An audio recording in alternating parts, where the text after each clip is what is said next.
Namalik sa agi ang mga nagmotor dihang midahili ang yuta gikan sa bukid sa barangay Duruluman, Arakan, Cotabato Province. Niadtong Biyernes hapon, ang pagdahili sa yuta nakuha og video sa cellphone ni Hiniba Huntado. Tanawa sa video kini usa ka lalaki nga mobalik unta siya sa agi. Apan naglisod pag-atras kay nahulog sa humok nga yuta nga tubangan nga ligid. Hinungdan nga iya na lang kining gibiyaan og midagan. Apan kining usa ka batan-on ang mitabang og gikuha ang motorsiklo. Samtang ginatulak sa batanon ang motor, nagsigi pa og dahili ang yuta. Pipila ka minutos ang milabay, laing hugna na sab ang pagdahili ang natigayon. Apan jutay na lang ang nga yuta.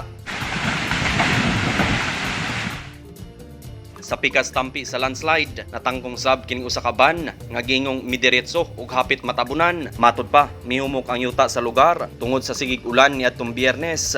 Nalangay ang mga biyahe sa motorista tungod sa landslide nga mitabon sa kalsada.